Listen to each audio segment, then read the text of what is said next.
Okay, so since we kind of talking about music right now, I feel like this day and age, fans, they be getting mad at artists when they lie in their songs. They be calling them cap rappers because Yeah. All their little raps be cap. So all their little raps be cap. So like, do you think that being real matters when it comes to making music, or is it just entertainment? All right, so that's a good question, but they got two different questions in a way. All right, so capping in your raps. This is how I feel about capping in your raps. It's a part of the job. Like, to be a good rapper, you gotta kinda some way over exaggerate, but literally lying and literally saying all this shit you didn't do, no, it ain't gonna work. Nobody gonna believe you. None of this shit gonna really hit the surface for real. But over exaggeration, that's a part of being a good rapper. Like just putting a 10 on a 2 to make you seem bigger than what you is, but literally just being a cap rapper, just lying and just trying to, I don't know, that shit ain't gonna work. But being real, you really being able to, you know what I'm saying, put the facts, you know what I'm saying, behind everything you saying, or that shit'll play a big ass role too. Cause you'll become somebody to look up to at that point. You'll be somebody to want to imitate, if that makes sense. He a real nigga, he ain't going for nothing, he carry himself like that. Ooh, he on that for real. Ooh. But it's some people make a living from capping. Slim Jesus. What the fuck is people? It's people that done got rich off this shit. But it's just at the end of the day, when you go home and you go to sleep for real, you corner and you really ain't that type of nigga. It's good. That's when it's gonna hit you. What the fuck, But yeah, playing a big part. I don't think that shit play no big part. Cause anybody could wake up and be a rapper. No funny shit. If you real on that, you got the right ticket, the right amount, you coming the right way, your deliverance the right way, you're a rapper. They gonna feel like they gonna do whatever they gotta do to get close to you, cause you gonna be the closest thing to them making it out. Fact. So, since we still kind of talking about cap rap, to that point, seems like a lot of up and coming rappers, they just rap about violence or the streets, even if they aren't living that lifestyle, but they still get views, 100,000 of streams, whatever, right? So why do you think that is? Why do you think shit, I think it's these sales? Yeah, I think it's like that because first of all, rap is a gangster sport. So you gonna have to implement that shit into this shit at some point. That's really what it is. Cause nobody not trying to hear you rap about rainbows and lollipops and unicorns and nice shit in life. Nobody not trying to hear that unless you dragging with it. You literally dragging. You man, nigga, I'm shitting on you broke ass nigga, stuff like that. But yeah, nah, I don't know. I just feel like it is what it is, man. I ain't gonna be the one to keep capping or this and that. I might over exaggerate a little. I might put a little bit on it, but you know what I'm saying? Shit is entertainment, man. Shit is a job. Shit is a business. Right. Back to you and your, music career. I've seen that you done songs with Paco Panama, Fat Yee, League OTG, KP Skywalka. Can you tell us about? Can you tell us about your, relationships with them? Is it just music or not friends before?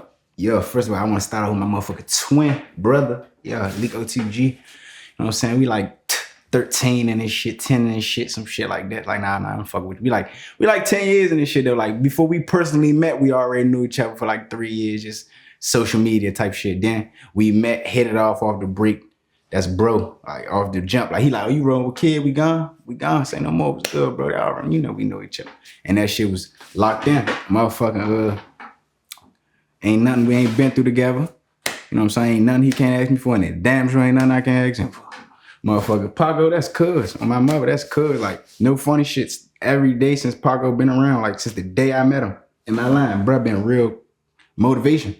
Since day one, I met Paco through an OG from around my way named Jizzle. They had their own little connection or whatever was going on. So I'm just chilling with Jizzle in this spot with his nephew or whatever. He yeah, my man about to pull right here, shoot this video. Ooh, I'm shit, say no more. I'm having a good ass day already anyway. So I'm come on, slide through. Man, this nigga slide through and shit on my good day. I'm talking about this way back in the day though. I swear to God, but it's a long time ago. I don't even remember. Fuck that shit. But he pull up with like a dub on him. I'm gonna say it again. Like 2013. You hear me? Like 2013, he pull up with a dub on him. SLS bands, all the Buscemi's, with a motherfucking Panama scarf tied around his head. I'm like, man, who the hell is this nigga? But he came right there, like I'm still a kid and shit. So like he came right there, he passed me the J, he showing love. You know what I'm saying? Like, let's get it. And we chilling. You hear me? I'm getting my drag on, I'm swagging, flashing my money, my little gun and shit. And we I was like 16, so we stayed out all night. Like we just sitting right there chilling. It was like, bro, it was cool. And just like we locked it in since then though. Like, man, cuz y'all like, yeah, we be doing our big one now. We just like up millions of streams and yeah, I'm talking about me and him, like 2-man move. Like, and then you say Fat Yee. I knew Fat Yee. Free Yee. Yeah, Free Yee, man. I knew Fat Yee from like back in the day, like Bury Farms. That's DC history, man. Everybody that been down the farm. It was a point in everybody's life where your mother, if you didn't, your mother did. Somebody was down the farm. So just in the midst of me having my Bury Farms days before they knocked the jump down, breezing up and down Stevenson, bro ended up coming home from jail in the midst of that because he did a lot of time and shit before my time. You get what I'm saying? You know what I'm saying? So he did a record time. He came home. It's like him coming home and me being around the Gons. The Gons got like a real fashionable hood in the city. Like we used to get invited to fashion shows and all that, bro. So like he used to be like he coming home, he wasn't really in the loop. He like, man, they say the Versace shit to move, man. Woo, they say, man, I'm not all black to move. That's how they dress around the Gons. Woo. So like I used to just be cooling with him down his way. And then push kind of shove, years past, he see me grown now.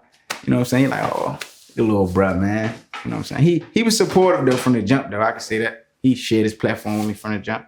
And then KP. So boom.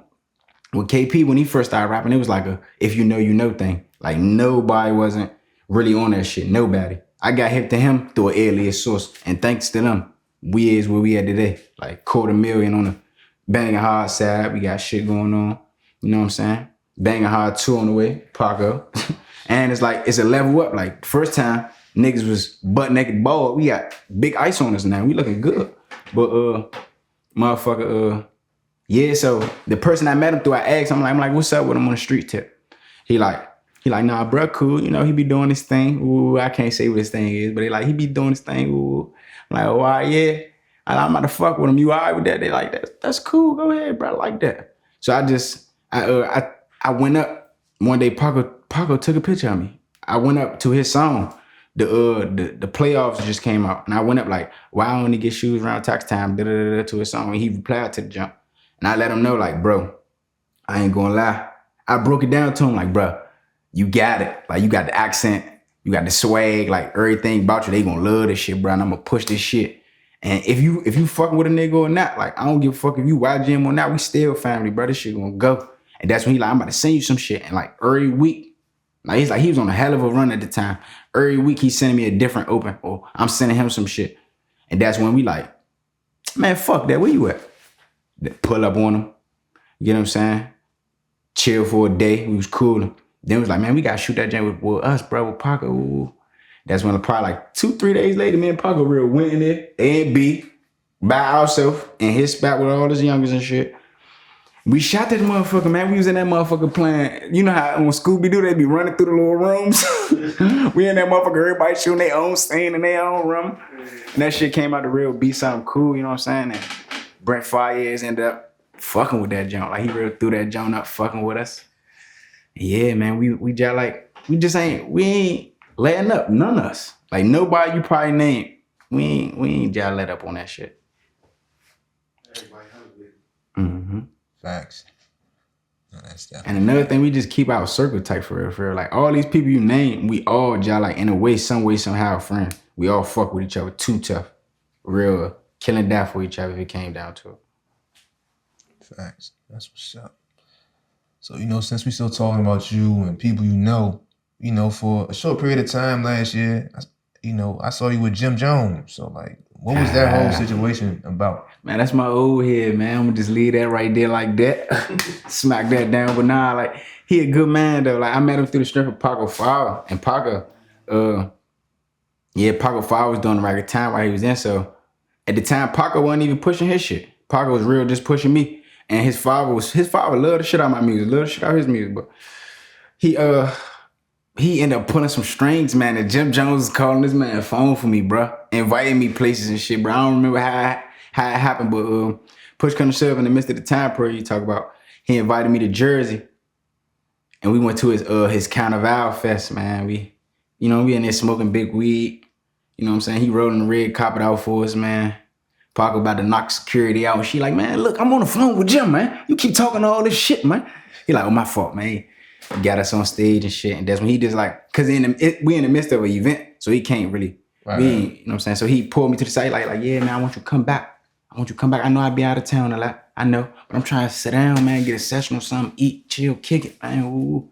Like he was just intrigued by a nigga. And we was like on a personal tip, we was just trying to make it like cool, like just regular people shit, but it's like we was working on like putting our brains together, making something, you know what I'm saying, great. It just ain't, you know, still cool, good guy. Okay, so when you say put your brains together, like you go into more detail about that? But he I don't know how I want to put it. Like he wanted to sign me, but you know, Shit just ain't work out. yeah, it just ain't work out. It ain't that it didn't work out. Like it ain't that it wasn't. You know what I'm saying? We just agreed to disagree type shit. Like the offer was still on the floor prior. You know what I'm saying? I could hit him, but it's like we probably just got out. Like we respect each other as men, and that's just what it is. We ain't even gotta really get too much to the business side, cause like, shout out Empire though, for sure. Shout out Jim, you know what I'm saying, for opening that, you know what I'm saying, opening that gap for me and Empire and shit like that. Okay, so Closing the gap, I mean, like, you know what I'm saying, bringing us together.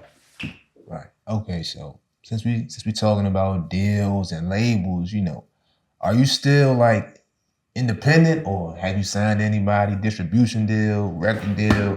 Independent. It's like, nah, for real. I'm independent though. You know what I'm saying? I'm pushing this shit all me, man. All off my brain cells and what I got going. But, you know what I'm saying? It's offers and shit on the floor. It's things, you know. I got other deals and shit though. Like it's other ways to get money. You just gotta sign a deal and that's just it. Like I be getting endorsed, I be getting promo deals and just different things. It's different. It's other lucrative options in this field of work we end up. I ain't gonna lie. People can't be scared to branch off and network type shit. And it's different ways to sign. Like you could sign to I was just reading up on it. Like you could sign to investors. Like, you don't have to sign to a label. You don't have to sign a record deal. You can sign to some investors. They give you all this money to push this big ass thing because they feel like they're in the investment.